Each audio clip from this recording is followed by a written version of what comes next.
Hello there, traders. Welcome to the Markets in Three with me, John, Senior Market Analyst at Anzo Capital. Apologies for the delay. My computer decided it wanted to do an update before before joining the stream. So thank you to Microsoft for that one. But today we're going to be talking a few things. We're going to be talking about what happened on Friday with the NFP jobs report, how that has impacted the US dollar. The big story today is going to be us looking into the RBA interest rate decision tomorrow. How is that going to impact the Australian dollar? And how is that going to, potentially provide us with some trading opportunities? And the final thing we're going to talk about is how we can demystify order blocks using market profile volume, high volume nodes as well. So order blocks are a very popular trading strategy within the markets, but I want to show you how you can deep dive into these and demystify the language around it. Order blocks are now the new word for supply and demand. So, let's have a little look into how we can actually use real institutional analysis to develop some opportunities within the markets. So let's kick it off then. We're going to have a little look on Trading View first. And we're just going to have a little look at a couple of different things before we dive into the overall bigger picture for what happened with non-farm payroll essentially. So first things first, just looking at the information that we have out today, not a lot in the way of news, not a lot in the of way of developments over the weekend, especially with the sort of US-Iran war and things like that. That's why we've had an opening here that isn't actually that aggressive, right? There isn't actually a gap of some sorts or a huge move in the markets. We're looking at oil here, for instance. Market gap slightly higher, and that's just down to the fact that we've had no real news, right?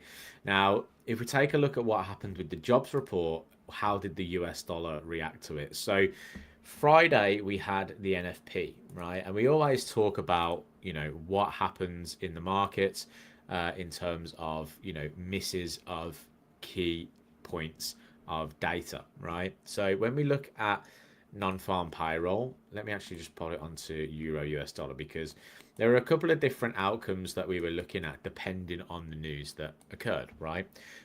So when we look at our news here, right, and I'm just going to go down to NFP and the unemployment rate and the average hourly earnings, okay, we can see how the market reacted in real time, right? So before the event, we were talking very much about how the US dollar has been weaker and how the trend for dollar has been lower. The economic data out of the US has been pointing towards a weaker US dollar in terms of inflation data was coming in lower. We also saw growth projections in the future coming in lower. So we were looking at the potential for a NFP that missed lower as well, which creates a big and further catalyst for US dollar weakness. So let's have a little look at how it played out. So the unemployment rate actually came in a little bit better than forecasted. So the previous was 4.2%. We were expecting no change, and we had 4.1%. So that is a bit of a mix in terms of what happened in terms of the data, because what we saw was the average hourly earnings year on year dropped from 3.4% down to 3.2%, which was actually a lot lower than forecasted of 3.5%.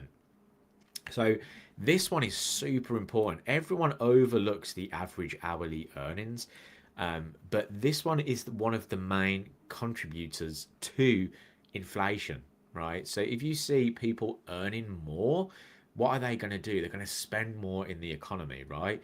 People have more money to spend. So usually if we see average hourly earnings rising, that can be a precursor to higher inflation. Higher inflation leads to a central bank that wants to act. They want to do something to bring that down. Okay, now if we look at the non-farm payrolls, this also shocked quite aggressively. So the forecast, right, was 80,000 jobs to be created. We actually saw a significant drop. We had minus 23,000 jobs. So we're actually seeing a deficit of jobs being created, right? So that is a huge, huge move down. If you actually look at the revised figure, we're on 57,000 jobs, and it was revised down to 20,000 as well. So very negative in terms of the non-farm payrolls. Earlier in the week, we had ADP employment change. That also missed to the downside.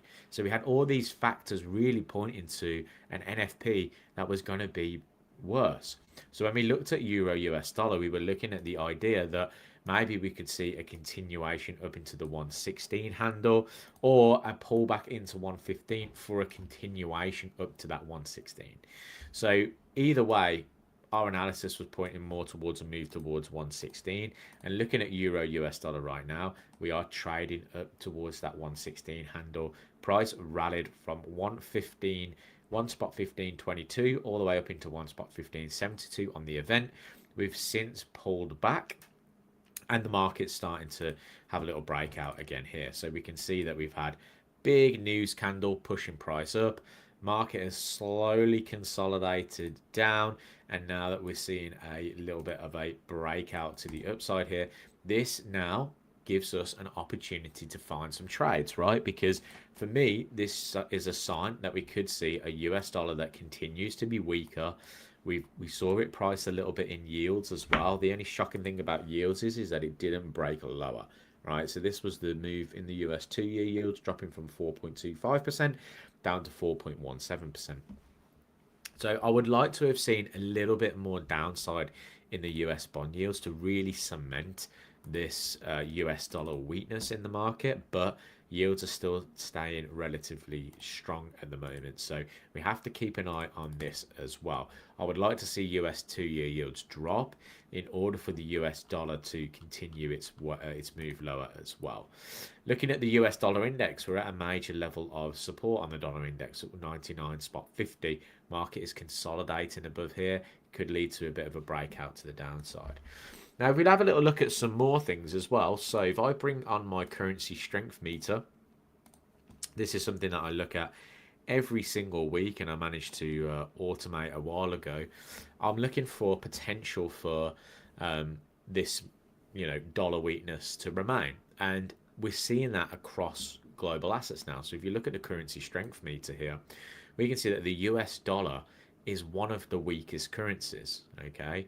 Euro, not particularly the strongest, but is up there at -1. The strongest currencies are the Japanese yen and the Australian dollar, which is important going into what we're going to be talking about next. But essentially what we're seeing in the market is US dollar weakness. So we want to be trying to target those currencies that are a little bit stronger for those trading opportunities. Now, we do obviously have inflation data coming up, but that's going to be saved for tomorrow's live stream. But looking at all the factors that point to a strong US dollar, we don't see it right now. We don't see it. The only thing that's given me concern is the fact that yields are a little bit higher, and I'd like to see those completely break down. But looking at it from a trading perspective, if I just bring on the MetaTrader platform, I'm just going to go to Euro US dollar day trade, and then we're going to have a little look at what the sort of key structure's saying. Okay, so what I have on the chart here is a 30-minute time frame of Euro US dollar. We have a 30-minute time frame showing us what happened in terms of the markets on Friday. Now, one thing we can do is we can draw a market profile across that 30-minute time frame, right? So if I drag my custom market profile tool, my adjustable one, I can do this, right? And what this shows me is we have two distributions. And we have two distributions because the market moved very quickly after the NFP move, right? So first part of the day, we were consolidating around about that one spot 15.36 highs down to sort of about the 115 15 lows, right? And you can see we were consolidating there. The news came out, price shot up higher and then started consolidated again. So that's why we have this distribution here starting to build. Now, what you'll notice is we have what's known as a low volume area. Now, these areas can act as shelves for buyers or sellers, right? So it acts as support or resistance, right? Now, what we saw was prices come back down into that area here in today's session, in the Asia session, and has rejected. And we started to see price push higher. What you'll notice now, if I go down to a 15-minute chart, for instance, you'll see that throughout our current trading day, the market has rallied, consolidated, rallied again. So this is where I start building in a picture of potential trades and opportunity now. Because what I'm going to do is I'm going to put my market profile tool on. And I'm going to draw it from the swing low to the current swing high of the current move, right? And the reason why I'm doing that is because I'm looking for strong areas of support or resistance depending on how long price has been contained in a particular area, because that shows me something called fair value. And fair value is where large institutions are agreeing with the price. Buyers and sellers are equal. We get fair value. Price extends out of that, it leaves traces of volume, right? So I'm looking at this little area down through here as a potential support. So the point of control of that move up is spot 1555. So if price comes back into this level here, there could be a potential for price to bounce off of it and continue to push to the upside. If I just add the current day's market profile on, you can see that we've broken out of that area of consolidation. We have a very similar point of control at one spot, 1555. So that is a strong area of support for today. So what we could be looking for really is for price to come back into that point of control, reject it on a lower time frame, look for a change of structure on a lower time frame like our 5-minute or our 1-minute, and look for an intraday long into key areas and key highs, right? So that's what I'm going to be looking for today on Euro US dollar for a potential opportunity. Now let's go into what we wanted to talk about today, which is the RBA interest rate decision coming up tomorrow. Okay, this is going to be very, very important. The Australian dollar versus the US dollar has started to climb higher. Okay, we've started to make some new fresh higher highs, higher lows on the daily chart. Okay, so what we're seeing is price currently is moving up towards the resistance level at around about 0.7090, right? This zone just through here. So the market is coming up into that level.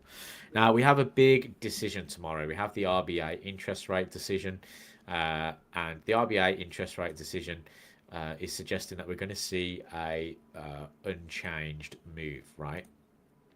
So what I mean by that is if I go to our pro economic calendar here and we have a little look at this week, we're going to filter it to select all. I mean, I could just filter Australia here, right? And we can see we have the RBA interest rate decision coming up. Now, what are the factors that see the RBA hike interest rate? Well, one of those things is inflation. One of those things is employment. So what has been happening? So what we can do is we can go to tradingeconomics.com. We can go to news, come all the way down and have a little look at the Australia data, right? So if we just have a little look through here, we can look for Australia. We can look at the recent figures that have come out, right? So one thing I like to do is we look at them in sectors, right? We look at growth, we look at employment, right? And we look at inflation, okay? Those are our three big metrics. For me, inflation and employment are at the top because that is the dual mandate of most central banks. And then you look at growth underneath. So if we look at the GDP growth rate, it's okay, right? It wasn't the best in terms of the outcome. Previously, we were at 0.9%. Now we're at 0.3%. But the annual growth rate has remained unchanged at 2.5%. The unemployment rate is at 4.4%.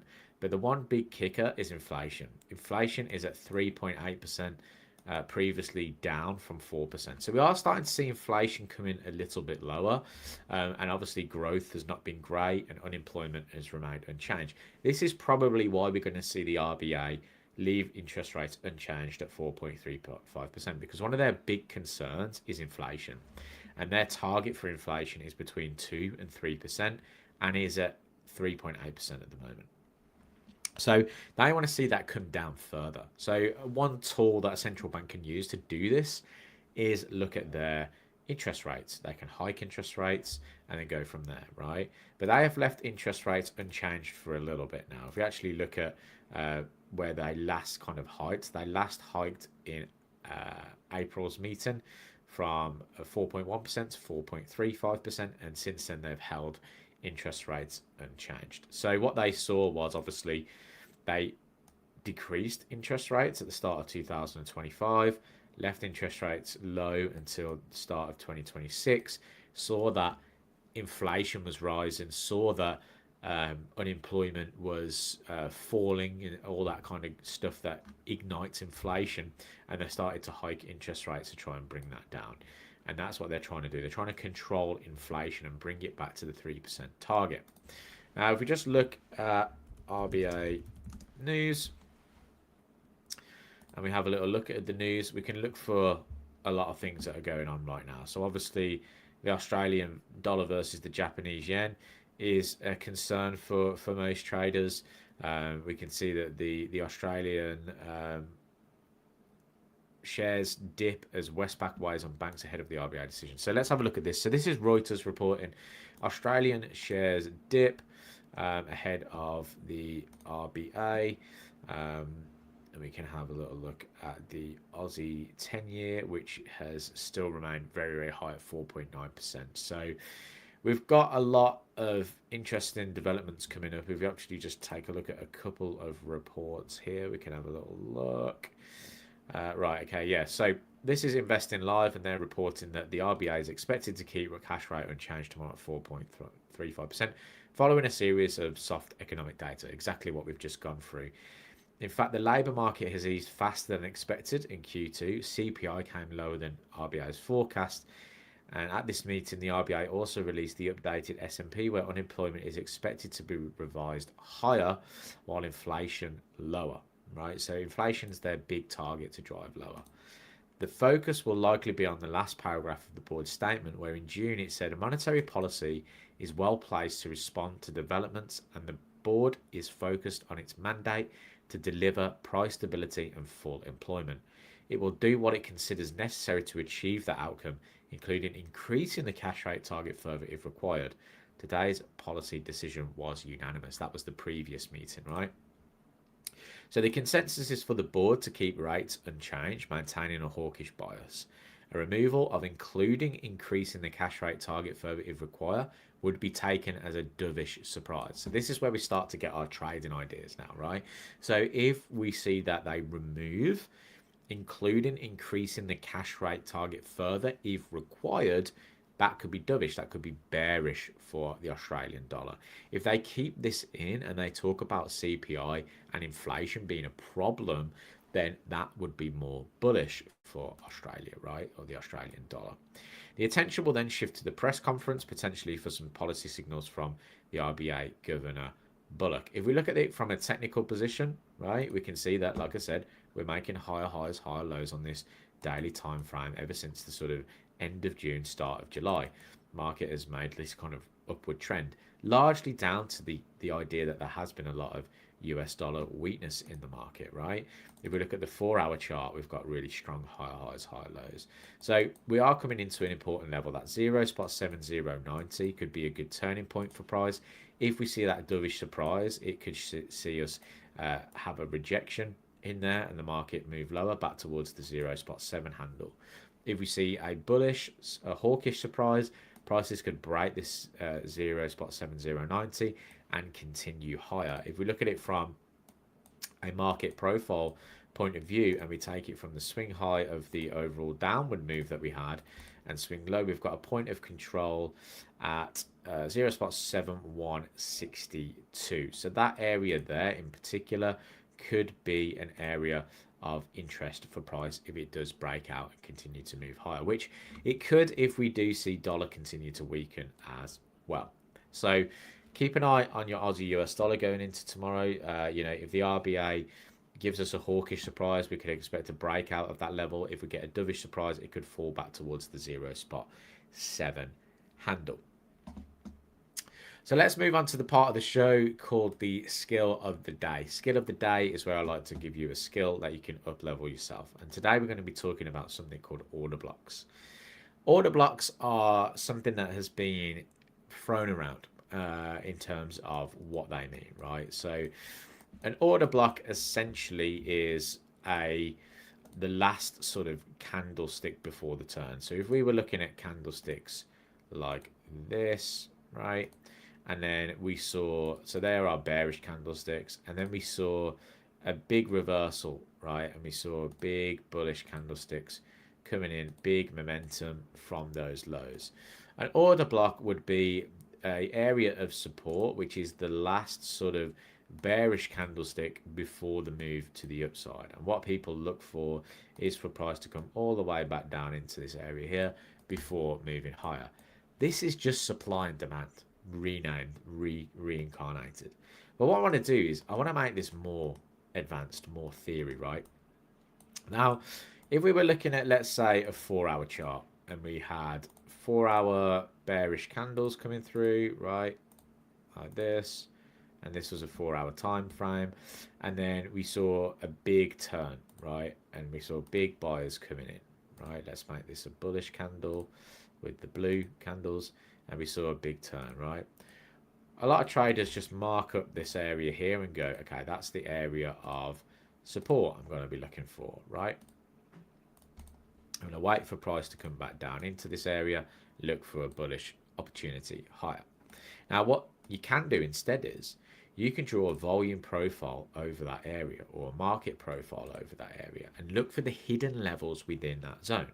So a good example of this, right, is when you look at price like this on the Aussie US dollar, the market is pushing higher, making higher highs, higher lows. Now, what order blocks essentially are is looking for that last bearish candlestick before the sort of big turn. So look at this daily chart here. On the 13th of July, we had a bearish move. And then on the 14th of July, we had a very strong bullish momentum going into there. And if you mark up this area here, so we'll just take off the technical analysis there, what people would say is that this is a bullish order block in here. And what you're looking for is price to come in it, reject it for an opportunity, right? Fair, because this is just supply and demand. That is the last bearish candlestick before price pushed higher. So logically, that is a good area to look for buyers to come back into the market. However, if I go to sort of a 30-minute time frame and we open that up a little bit, you can see that there's like strong consolidation in this zone, right? And if you actually look left, there is a consolidative period, right, between these two levels. So instead, what you could do is you could add something like a volume profile, market profile tool onto your chart and have a little look at the hidden levels within this area, right? So take a look at this. We can see that from this area, there is a point of control around about that 0.6938 handle. That could be your area where you start looking for trading ideas, right? Alternatively, you could look at something else. So let's say you look at the low volume areas, right, where price kind of came in. So there's a low volume area around about 0.6926, and you can see the market reacted from that. So there's lots of different ways that you can look and use this, but what I suggest is that you look at them and refine them a little bit better. What you could even do is bring your market profile over to the area of that consolidation of that daily chart, right? So if I look at it on that 30-minute and I just bring in session breaks, you can start looking at the daily profile. So if I look at the daily profile of that upward move, we can start looking for those hidden zones. And you can see down at this consolidative area in here, there was a consolidation, right? And if I stretch that consolidation zone out, the market comes pretty close to testing that volume zone, right? So it's just down through here. If I just extend it over a little bit more, you can see all that volume being built up towards the lows, right? So it just gives you a little bit more of an accurate reading of where you could potentially get into the market for a move to the upside. Now, I particularly like using point of controls. I think they're very good levels to look at. So for me, what I tend to look for is a consolidation area, a breakout of the consolidation, and then price to pull back to that for a move higher. But this is how you can start looking at your order blocks a little bit differently and start breaking them down and having a look at the key areas within that day's move and then look for your opportunities. Okay, so I'm going to leave it there, guys. Thank you for joining me today. Appreciate it. If you did like it, leave it a thumbs up. Subscribe if you're new around here, and I will catch you soon.